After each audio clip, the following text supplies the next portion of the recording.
अस्सलाम वालेकुम बच्चे, कैसे हैं सब लोग? होप सो सब ठीक होंगे। आज हम फर्स्ट ईयर की chemistry according to new syllabus chapter 1 का टॉपिक देखेंगे, periodic arrangement and electronic configuration. कि पीरियोडिक टेबल में एलिमेंट्स को किस तरह से अरेंज किया हुआ है और उस अरेंजमेंट से हम इलेक्ट्रॉनिक कन्फिग्रेशन कैसे पता कर सकते हैं। इलेक्ट्रॉनिक कन्फिग्रेशन का मतलब होता है कि इलेक्ट्रॉन्स किस शेल में हैं, कितने मतलब एक शेल में मौजूद हैं, किस तरह से मौजूद है। तो इलेक्ट्रॉनिक कन्फिग्रेशन वो होती है। ठीक है, कहते हैं हमारे पास, हमें पता है अंडरस्टैंडिंग थी पीरियोडिक अरेंजमेंट। हमें पता है कि जो एलिमेंट्स होते हैं पीरियोडिक टेबल में, अगर हमें उनकी पीरियोडिक अरेंजमेंट का पता चल जाए तो हम बता सकते हैं कि उनकी फिजिकल प्रॉपर्टीज़ क्या होंगी या फिर केमिकल प्रॉपर्टीज़ क्या होंगी। हम लोग को उनकी फिजिकल प्रॉपर्टीज़ के बारे में भी पता चल जाता है, और अगर उनके इलेक्ट्रॉनिक स्ट्रक्चर की बात करें उसका पता चल जाए तो हम लोग उसकी केमिकल रिएक्टिविटी के बारे में भी बात कर सकते हैं। ठीक है, जैसे फॉर एग्जांपल वो ये कहते हैं कि अगर ये वाला हमारा पीरियोडिक टेबल जो कि गिवन है, अगर मुझे इसमें एलिमेंट्स का आइडिया हो जाए तो हम काफ़ी हद तक बता सकते हैं कि इनकी फिजिकल प्रॉपर्टीज़ किस तरह से चेंज होंगी। फॉर एग्जांपल फिजिकल प्रॉपर्टीज़ में अगर साइज़ की बात करें, हम टॉप टू बॉटम जाते हैं तो पीछे साइज़ जो है ना वो बढ़ना शुरू हो जाता है। जैसे अगर एग्जांपल मैं आपको ये दिखाऊं, ये फर्स्ट कह लें कि ग्रुप के एलिमेंट्स है लिथियम, सोडियम, पोटाशियम। तो जैसे जैसे हम टॉप टू बॉटम जा रहे होते हैं तो हमारे पास साइज बढ़ रहा होता है। ठीक है, तो कहते हैं ये हम अगर इसकी तरतीब का पता चल जाए कि एलिमेंट्स किस तरह से अरेंज है तो हम उनकी फिजिकल प्रॉपर्टीज बता सकते हैं। इसके अलावा कहते हैं जब आप इनको पीरियोडिक टेबल में अरेंज करते हैं तो हम लोग इनके इलेक्ट्रॉनिक स्ट्रक्चर के बारे में बता सकते हैं कि अगर इस तरह से अरेंज हैं तो इलेक्ट्रॉन्स इनके कहाँ पे पाए जाएंगे, किस शेल में एंड किस सब शेल में पाए जाएंगे। तो वो उसी की डिटेल आगे बता रहा है आपको कि किस तरह से हमें पता चलता है। कहते हैं पीरियड नंबर हमें अब ये बताएगा कि इलेक्ट्रॉनिक स्ट्रक्चर हमें कैसे पता चल रहा, और अगर इलेक्ट्रॉनिक स्ट्रक्चर का पता चल जाए तो मुझे हम बता सकते हैं केमिकल रिएक्टिविटी के बारे में। इलेक्ट्रॉनिक स्ट्रक्चर का मतलब होता है कि इलेक्ट्रॉन किस शेल में पाया जा रहा है और कह लें कि किस सब शेल में पाया जा रहा है। अगर हमें वो पता चल जाता है तो हम फिर ये आइडेंटिफाई कर लेते हैं कि कितना इजीली कोई भी एलिमेंट जो है वो इलेक्ट्रॉन रिलीज कर सकता है। तो वही केमिकल रिएक्टिविटी होती है। केमिकल रिएक्टिविटी होता है कि कोई एलिमेंट कितना रिएक्शन में टेक पार्ट करता है। केमिकल रिएक्शन बेसिकली इलेक्ट्रॉन्स की वजह से हो रहे होते हैं। तो अगर हमें इलेक्ट्रॉन्स का पता चल जाए कि वो किस शेल में, ये सब शेल में पाए जा रहे हैं, तो हम लोग फिर ऑटोमेटिकली केमिकल रिएक्शन के बारे में, रिएक्टिविटी के बारे में भी बता सकते हैं। कहते हैं जो पीरियोडिक नंबर है वो बेसिकली हमें शेल नंबर बता रहा होता है। शेल नंबर हम लोगों ने पढ़े हुए हैं कि हमारे पास न्यूक्लियस के अराउंड शेल्स होते हैं। पहला शेल के होता है, दूसरा एल होता है, तीसरा एम। तो पहला शेल, पहला हमारे पास ऑर्बिट, दूसरा शेल, तीसरा शेल, चौथा शेल। तो ये बेसिकली जो हमारे पास कह लें कि पीरियड नंबर होता है, सॉरी, वो आपको बता रहा होता है shell number, representing the number of electron shell surrounding the nucleus. के वो आपको शेल के बारे में बता रहा होता है कि आपके पास न्यूक्लियस के अराउंड इलेक्ट्रॉन किस शेल में मौजूद है। फॉर एग्जांपल कहते हैं एलिमेंट जो है वो थर्ड पीरियड में है, तो इसका मतलब है वो तीसरे शेल में मौजूद होगा। मतलब वो ये वाला जो है ना, तीसरे शेल में इलेक्ट्रॉन मौजूद होगा एम वाले में, अगर उसका पीरियड नंबर कौन सा है, 3 है। ठीक है, with this valence electron located in the third shell, मतलब तीसरे शेल में मौजूद होगा। और सब शेल का हमें स्पेसिफिक सब शेल का कैसे पता चलेगा, वो हम ब्लॉक से पता करेंगे कि आइदर वो एस ब्लॉक में है, पी ब्लॉक में है, डी में या एफ ब्लॉक में है। अगर वो एस ब्लॉक में होगा तो उसका शेल तो तीसरा होगा, लेकिन तीसरे शेल का एस ब्लॉक होगा। अगर हमारे पास फॉर एग्जाम्पल हो तो वो, इसका मतलब है वो तीसरे शेल के एस ब्लॉक में होगा। हम लोगों ने ये पढ़ा हुआ है बच्चे कि हमारे पास हर शेल के नंबर ऑफ सब शेल्स होते हैं। अगर पहला शेल है तो इसका एक सब शेल होगा, वो एस होगा। अगर दूसरा शेल है, जितना बच्चे जो शेल का नंबर होता है उतने उसमें सब शेल होते हैं। अगर दूसरा शेल है तो उसमें 2 सब शेल्स होंगे, कौन कौन से, एस और बी। अगर तीसरा शेल है तो इसमें 3 सब शेल्स होंगे, एस पी डी। अगर चौथा शेल है तो इसमें 4 सब शेल्स होंगे, कौन से, एस पी डी एफ। तो वो कह रहा है कि आपके पास जो शेल नंबर होता है वो बेसिकली आपको बता रहा हो, सॉरी, पीरियड नंबर आपको बता रहा होता है शेल कौन सा है। अगर तीसरा पीरियड है इसका मतलब वो आपको बता रहा है तीसरा शेल है। और जो ब्लॉक्स होंगे वो आपको बताएंगे कि इस वाले शेल में कौन सा सब शेल है। कहते हैं फॉर एग्जांपल वो एस ब्लॉक में है तो इसका बता रहा है वो तीसरे शेल के एस वाले सब शेल में है। तो आप इसको कैसे लिखते हैं, आप इसको लिखते हैं फिर 3s के फॉर्म। ठीक है, अगर इसको पीरियोडिक टेबल से देखें बच्चे, ये जो हॉरिजेंटल रोज होती है ना, ये वाली हॉरिजेंटल, यहाँ से लेके ये वाली और ये वाली, इन हॉरिजेंटल रोज को पीरियड बोलते हैं। कहता है जो हॉरिजेंटल रोल का ये ना, फॉर एग्जांपल ये पहली हॉरिजेंटल रो है, ये दूसरी है, ये तीसरी है, इसका मतलब है ये पहला पीरियड है, ये दूसरा है, ये तीसरा है, ये चौथा है, ये पांचवा है। कहता है पीरियड नंबर आपको बता रहा होता है कि शेल कौन सा है। फॉर एग्जांपल अगर मैं तीसरा पीरियड लेती हूँ ना, तो ये मुझे बताएगा ये सारे के सारे जो एलिमेंट्स हैं, ये हमारे पास इनमें इलेक्ट्रॉन्स होगा वो तीसरे शेल में मौजूद होगा। ठीक है, तो पीरियड नंबर बेसिकली आपको बता रहा है कि वो तीसरे शेल में मौजूद होगा। कहते हैं उसके मजीद अगर तो इलेक्ट्रॉन ये वाला, हम लोगों ने इसमें पता है हम लोगों ने ब्लॉक्स की बात की थी कि जो फर्स्ट वाले होते हैं ये एस ब्लॉक में होते हैं, ये डी में होते हैं और ये पी में होते हैं, और नीचे वाले एफ ब्लॉक में होते हैं। कहते हैं अगर वो एलिमेंट यहाँ पे कहीं हुआ, मतलब फॉर एग्जाम्पल ये वाला एस ब्लॉक में हुआ, तो इसका मतलब है वो हमें बता रहा है कि जो एलिमेंट है एस ब्लॉक में, मतलब वो तीसरे शेल में होगा, लेकिन तीसरे शेल के कौन से वाले सब शेल में इलेक्ट्रॉन होगा, वो एस वाले सब शेल में होगा।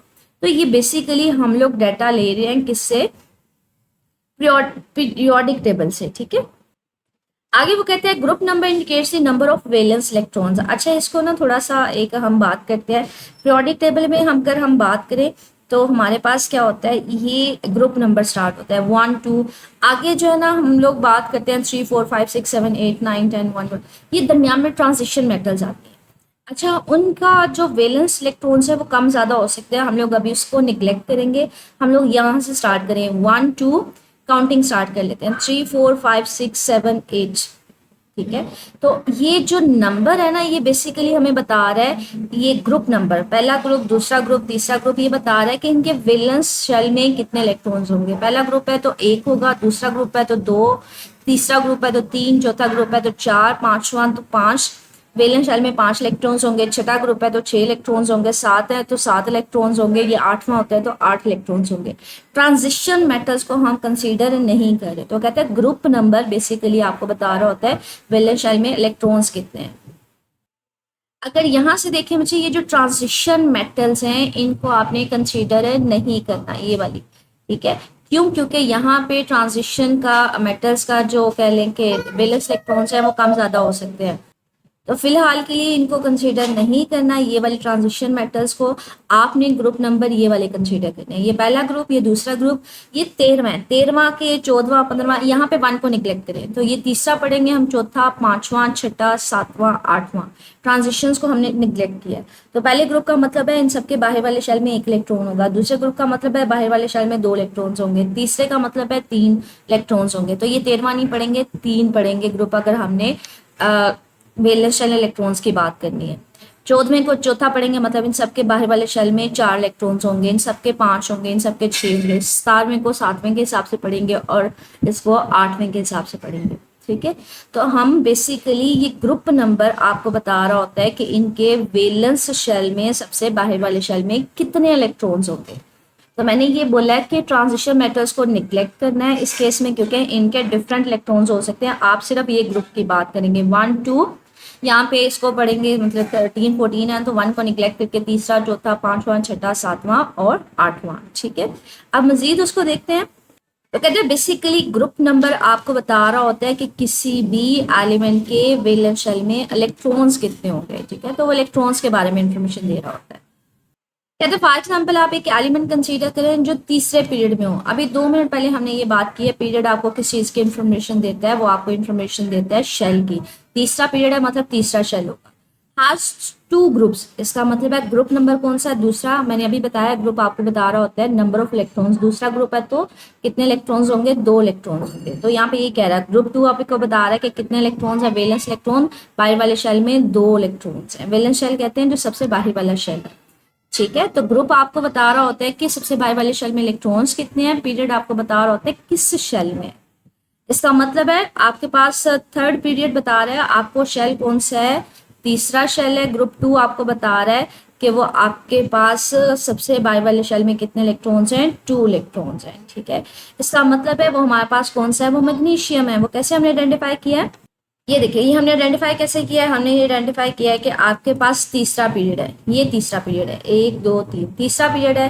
दूसरा वो कह रहा है ग्रुप 2 है, ये ग्रुप, ये 1 है, ये 2 है। तो तीसरे पीरियड में दूसरे ग्रुप का हमारे पास ये आ गया मैग्नीशियम। तो हमने ग्रुप नंबर उसने बताया था, पीरियड नंबर बताया था, तो हमने एलिमेंट को आइडेंटिफाई कर लिया। ठीक है, कि तीसरे पीरियड में दूसरे ग्रुप का एलिमेंट है। ठीक है, कहते हैं इसको अब आपने आइडेंटिफाई कैसे करना है। कहते हैं एक और एग्जांपल लेते हैं। हम एक एलिमेंट ले रहे हैं जो 13वें ग्रुप से, मतलब मैंने आपसे ये कहा था कि ट्रांजिशन मेथड्स को निगलेक्ट करना है क्योंकि उसमें ग्रुप नंबर जो है वो डिफरेंट हम कह सकते हैं कि इलेक्ट्रॉन्स की तादाद होती है। तो आपने 13वें ग्रुप का मतलब है इसको 13वां 14वां नहीं पढ़ना है, इसको तीसरा चौथा पढ़ना है, ट्रांजिशन को मेथड्स को कंसिडर नहीं करना। पीरियड नंबर वो 3 बता रहा है, इसका मतलब पीरियड नंबर 3 है तो वो आपको बता रहा है शेल कौन सा है, तीसरा शेल है। 13वां ग्रुप है मतलब उसके पास कितने इलेक्ट्रॉन्स हैं, 3 इलेक्ट्रॉन्स हैं। ठीक है, तो यहाँ पे यही बता रहा है ग्रुप 13 है, पीरियोडिक नंबर 3 है, वैलेंस शेल 3 है, इलेक्ट्रॉन्स 3 है एंड फाउंड इन 3 पीरियड। मतलब हमारे पास वो क्या बात कर रहा है, वो ये बात कर रहा है कि एक एलिमेंट है जो 13वें ग्रुप में है। 13वें ग्रुप में ये है, मैंने आपको ये कहा था कि इसको आप 13वें 14वें का मतलब है इसके बाहर वाले शेल में 3 है, इसके 4 इलेक्ट्रॉन्स है, इसके 5 है, इसके 6 है। तो आपने ट्रांजिशंस को कंसीडर नहीं करना, इनको ग्रुप्स कंसीडर करना है 1 2 3 4 5। ट्रांजिशन को इसलिए कंसीडर नहीं कर रहे क्योंकि इनके वैलेंस शेल में इलेक्ट्रॉन्स की तादाद कम ज़्यादा हो सकती है। वो आपको बता रहा है कि 13वें ग्रुप का एलिमेंट है, तो वो मुझे पता चल गया ये वाला है। आगे वो बता रहा है तीसरे पीरियड का एलिमेंट है, तीसरा पीरियड ये वाला है, तो मुझे ये पता चल गया कि ये कौन सा होगा, ये फिर एल्यूमिनियम होगा जिसके बाहर वाले शेल में कितने इलेक्ट्रॉन्स होंगे, 3 होंगे। ठीक है, तो ये मुझे शेल भी बता रहा है कि तीसरा शेल होगा, और ये ब्लॉक भी मुझे बता रहा है कि ये ब्लॉक अभी हमने पढ़ा था, ये ब्लॉक कौन सा है, ये पी ब्लॉक है। मतलब तीसरे शेल के पी सब शेल में आपके पास वैलेंस इलेक्ट्रॉन होगा। सबसे बाहर वाला शेल किस शेल में होगा, पी सब शेल में, और टोटल हमारे पास कितने इलेक्ट्रॉन्स होंगे, 3 होंगे। इसका मतलब क्या है, वो बता रहे कि तीसरा पीरियड है मतलब तीसरा शेल है, तो इसका सब शेल वो बता रहा था पी है, मतलब एस पूरा हो गया होगा और पी सब शेल होगा। 13वें ग्रुप का मतलब है पी सब शेल में 3 इलेक्ट्रॉन्स होंगे। ठीक है, कितने इलेक्ट्रॉन्स होंगे, 3 होंगे।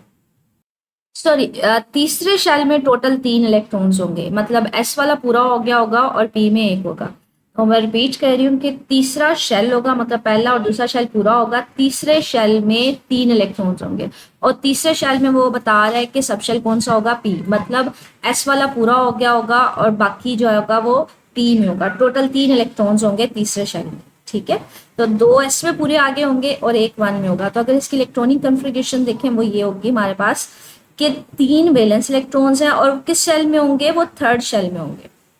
थर्ड शेल का भी वो बता रहे हैं कि कौन सा शेल सब शेल होगा, लास्ट वाला इलेक्ट्रॉन वो पी सब शेल में होगा। तो ये देखिए पहला शेल पूरा हो गया, एस में हमेशा 2 होते हैं। दूसरा शेल भी पूरा हो गया, क्यों, क्योंकि एस में 2 होंगे और हमारे पास पी में 6 होंगे।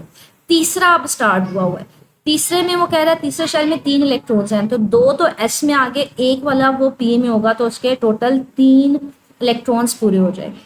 तो कहते हैं ये हमें पीरियोडिक टेबल बता रहा होता है कि इलेक्ट्रॉन्स किस तरह से अरेंज हुए हुए हैं, किस शेल में हैं, किस सब शेल में हैं। तो जिससे काफ़ी हद तक हमें उनकी प्रॉपर्टीज़ के बारे में आइडिया हो जाता है, हमें उसके साइज़ का पता चल जाता है, हमें उसके पता चल जाता है कि अगर किसी शेल में है तो वो कितना इजीली रिएक्शन दे सकता है या नहीं दे सकता। ठीक है, तो इन सिंपल वर्ड्स आसान अल्फाज में याद रखिएगा, पीरियड नंबर आपको बता रहा होता है कि कौन सा शेल है, ब्लॉक्स आपको बता रहे होते हैं कि आपके पास कौन सा कह लें सब शेल है, और जो ग्रुप नंबर होता है वो आपको बता रहे होते हैं total number of valence electrons, कि बाहर वाले शेल में कितने इलेक्ट्रॉन्स होंगे। फॉर एग्जाम्पल अभी जो हमने एग्जाम्पल ली थी, बाहर वाले शेल में 3 इलेक्ट्रॉन्स है, आपको बता दिया गया कि किस ब्लॉक में है, पी ब्लॉक है, मतलब बाहरी वाला जो इलेक्ट्रॉन होगा वो पी सब शेल में होगा। तो वो हमने देख लिया कि तीसरे वाले शेल में किस तरह से रेंज थे, एस वाला पूरा हो गया था और सबसे बाहर वाले पी में 1 इलेक्ट्रॉन था। कहते हैं इस सारे को अंडरस्टैंड करने के लिए हम लोग ये एक क्विक चेक देखते हैं, इससे समझते हैं कि क्या आपको समझ आई है। कहते हैं एक एलिमेंट है जो 14वें ग्रुप से बिलोंग कर रहा है और पीरियड उसका 2 है। तो पहले तो वो एलिमेंट आइडेंटिफाई करें। ठीक है, पीरियड 2 है, 14वां ग्रुप है, तो पहले इसको देखते हैं। ये देखिए ग्रुप 14वां ये है और पीरियड 2 कौन सा, ये वाला है। ठीक है, पीरियड 2 14वां ग्रुप ये, तो ये हमारे पास कार्बन आ रहा है। ठीक है, एलिमेंट तो हमें पता चल गया कार्बन है। अब वो कहते हैं आप उसकी इलेक्ट्रॉनिक कन्फिगरेशन देखें। अब इलेक्ट्रॉनिक कन्फिगरेशन देखते हैं। 14वां हमारे पास ग्रुप है। मैंने कहा था इसको 14वां नहीं पढ़ना है, इसको चौथा पढ़ना है। क्यों? क्योंकि हम लोग अगर ग्रुप्स के लिहाज से देखें, पहला, दूसरा, तीसरा, चौथा। चौथा है मतलब इसके बाहर वाले शेल में कितने इलेक्ट्रॉन्स होंगे? 4 इलेक्ट्रॉन्स होंगे। तो वो पहली बात वो मुझे बता रहा है 4 इलेक्ट्रॉन है। दूसरा पीरियड है, इसका मतलब है ये आपको बता रहा है दूसरा शेल है, दूसरे शेल में कितने इलेक्ट्रॉन्स हैं? 4। अब ब्लॉक ये कौन सा? ये पी ब्लॉक है। वो बता रहा है कि जो 4 इलेक्ट्रॉन्स हैं, सबसे बाहर वाले जो इलेक्ट्रॉन्स होंगे वो किस सब शेल में होंगे? वो पी सब शेल में होंगे। क्योंकि ब्लॉक जो है वो किस सब शेल में है? ये पी के लिए। तो वो आपको बता क्या रहा है? सेकेंड पीरियड है, मतलब दूसरे वाला आपके पास शेल है, दूसरा शेल है। वो दूसरे शेल में कह रहा है 4 इलेक्ट्रॉन्स है। तो पहला तो पूरा शेल, दूसरे शेल में 4 इलेक्ट्रॉन्स हैं, जिसमें 2 इलेक्ट्रॉन्स तो एस वाले में आ जाएंगे और 2 किस में फिर आ जाएंगे? पी वाले में। एस पूरा होगा और एस में, पी में 2 इलेक्ट्रॉन्स होंगे। तो इसकी अगर इलेक्ट्रॉनिक कन्फिगरेशन देखें तो इलेक्ट्रॉनिक कन्फिगरेशन इसकी हमारे पास होगी, ये होगी 1s2। पहला शेल पूरा होगा, दूसरे शेल में 4 इलेक्ट्रॉन्स होंगे कि सब शेल एस पूरा हो गया होगा और पी में 2 इलेक्ट्रॉन्स होंगे, तो 2s2 2p2 आ जाएगा। ठीक है, कि दूसरा शेल स्टार्ट हुआ है, दूसरा शेल का एस जो सब शेल है वो पूरा हो गया होगा, पी ब्लॉक में है तो पी में सिर्फ 2 इलेक्ट्रॉन्स आए होंगे। ठीक है, तो ये इसकी इलेक्ट्रॉनिक कन्फिगरेशन आ जाएगी। आगे कहते हैं identify the block of the elements, कि हमें ब्लॉक का तो पता चल गया पी ब्लॉक में था। ठीक है, identify this element from the periodic table, वो हमने कार्बन भी आइडेंटिफाई कर लिया है। ठीक है, आगे कहते हैं एक बी पार्ट है, predict the electronic configuration of element that is the in the period 4। वो आपको बता रहा है चौथे पीरियड में है, 7वें ग्रुप में है। ठीक है, पीरियोडिक टेबल को नहीं देखना without consulting the periodic table. तो चौथा पीरियड हमें बता रहा है कि चौथा शेल होगा। ग्रुप नंबर 17 मैंने कहा था 17 को नहीं पढ़ना बल्कि ये 7वां होगा, मतलब इसके वैलेंस शेल में 7 इलेक्ट्रॉन्स होंगे। तो अगर इसके हिसाब से देखा जाए चौथा शेल होगा, मतलब चौथा शेल स्टार्ट हुआ होगा और चौथे शेल में कितने इलेक्ट्रॉन्स होंगे? 7 होंगे। ये भी पूरा हो गया होगा, ये भी पूरा हो गया होगा, ये भी पूरा हो गया होगा। चौथे में 7 इलेक्ट्रॉन्स हैं तो एस तो पूरा हो गया होगा। पी में 2, 4 और 1, 5, टोटल 7 होने चाहिए ना मुझे चौथे में। तो हम कहते हैं हमारे पास किस में होंगे कि एस पूरा हो गया होगा और पी में 5 इलेक्ट्रॉन्स होंगे, तो 2 और 5 7 हो जाएंगे, मतलब पी वाला स्टार्ट हुआ होगा। ठीक है, तो वो हमने आइडेंटिफाई कर लिया कि आप इसको कैसे इसकी इलेक्ट्रॉनिक कन्फिगरेशन लिख सकते हैं। आपने इसकी इलेक्ट्रॉनिक कन्फिगरेशन लिखनी है। तो पीरियड 4 हमें बता रहा है कि चौथा है, मतलब पहला, दूसरा, तीसरा सारे ब्लॉक्स पूरे हो गए होंगे। 1s2 2s2 2p6 ये भी पूरा हो गया होगा। 3s2 3p6 3d10 ये भी पूरा हो गया होगा, ये स्टार्ट हुआ होगा। 4s2 पूरा हो गया होगा, 4p5 होगा। ठीक है, तो अगर इसकी इलेक्ट्रॉनिक कन्फिगरेशन में एग्जैक्टली आपको दिखा भी दूं तो ये देखें, ये इलेक्ट्रॉनिक कन्फिगरेशन इसकी हमारे पास होगी। ये देखिए 1s2 भी पूरा हो गया होगा, 2s2 भी, 2p6 भी, 3s2 भी, 3p6 भी, 3d10 भी, 4s2 भी हो गया होगा, 4p5 में मौजूद होंगे। ठीक है, तो ये इसकी इलेक्ट्रॉनिक कन्फिगरेशन होगी। अच्छा, ये मैंने लिखा किस तरह से है कि पहला शेल पूरा किया है, फिर दूसरा, फिर तीसरा, तीसरे के एस और पी पूरे किए हैं, चौथे का फिर एस, थर्ड का डी बाद में पूरा किया है। तो ये इलेक्ट्रॉनिक कन्फिगरेशन कैसे लिखते हैं ये आपको 9th क्लास में सिखाई जाती है। ठीक है, ये देखें इलेक्ट्रॉनिक कन्फिगरेशन किस तरह से लिखी जाती है, पहला शेल, दूसरा शेल, तीसरा, चौथा, पांचवा। इसको तरतीब में लिखा जाता है। पहले शेल में सिर्फ एस सब शेल होता है तो 1s लिखा जाता है। दूसरे शेल में 2 होते हैं, एस और पी, तो इसको 2s और 2p लिखा जाएगा। तीसरे शेल में 3 सब शेल्स होते हैं, एस पी डी, तो इसको 3s 3p और 3d लिखा जाएगा। 4 शेल में 3 सब शेल्स होते हैं, 4 सब शेल्स होते हैं, एस पी डी एफ, तो उसको इस हिसाब से लिखा जाएगा। अब इसको क्रॉस किस तरह से किया जाता है, राइट हैंड से स्टार्ट करके एक एरो लगा दिया जाता है। तो पहले सब शेल में इसमें फिलिंग होगी, फिर यहाँ से क्रॉस करेंगे दूसरे में सब शेल में फिलिंग होगी, फिर यहाँ से क्रॉस करेंगे, फिर पहले 2p में सब शेल होगी फिलिंग होगी, फिर 3s में फिलिंग होगी, फिर यहाँ से क्रॉस करेंगे, फिर 3p में फिलिंग होगी, पहले जहाँ से एरो स्टार्ट हो रहा होगा उसमें पहले फिलिंग होती है, फिर 4s में फिलिंग होगी, फिर यहाँ से क्रॉस करना स्टार्ट करेंगे, फिर 3d में फिलिंग होगी। तो याद रखिएगा 3p के बाद किस में फिल होती हैं इलेक्ट्रॉन्स, 4s में फिल होते हैं, फिर उसके बाद 3d में फिल होते हैं, उसके बाद फिर आपके पास 4p में फिल होंगे। इसलिए ये देखें इलेक्ट्रॉनिक कन्फिगरेशन को फिल करते हुए पहले p में थे, फिर p के मतलब थर्ड शेल के p सब शेल में थे, फिर 4 में चले गए, 4 के बाद दोबारा से d के मतलब थर्ड वाले के d में हम लोग आए हैं 3d10 में, तो ये हमारे पास एक तरीका होता है कि कौन से सब शेल पहले फिल होंगे। आप इनको पहले तरतीब से लिख लेते हैं, फिर एक यहाँ से राइट साइड से एक एरो लगा रहे होते हैं। तो पहले इस वाले सब शेल में, पहले शेल में कंप्लीट होता है, फिर दूसरा शेल का एस सब शेल कंप्लीट होता है, फिर दूसरे शेल का 2p, यहाँ से एरो स्टार्ट होता है। फिर थर्ड का 3s पूरा होता है, फिर थर्ड का 3p पूरा, फिर 4s पूरा होगा, 4s के बाद थर्ड का d सब शेल पूरा होता है, फिर फोर्थ का p सब शेल स्टार्ट होता है, फिर 5 का और फिर 4 का। तो ये हमारे पास एक तरतीब होती है कि आप लोग के पास ये जहाँ से एरो स्टार्ट हो रहा होता है कि वो पहले सबसे पहले ये फिल होगा, फिर ये, फिर इस तरह से पहले ये फिल होता है, फिर ये, और इसके अकॉर्डिंग। तो ये 9th क्लास में आपको सिखाया जाता है, ठीक है। तो ये जस्ट हमारे पास जैसे ये क्वेश्चन आ गया कि क्विक चेक है, इस तरह से आपके पास क्वेश्चन बन के आ सकते हैं। इसके अलावा ये एमसीक्यूज आ सकते हैं कि जो पीरियड नंबर है वो आपको क्या इन्फॉर्मेशन देता है, ग्रुप नंबर आपको क्या इन्फॉर्मेशन देता है। स्टिल बच्चे कुछ पूछना हो तो मेरे से कमेंट सेक्शन में पूछ लीजिएगा। ओके, अल्लाह हाफिज़।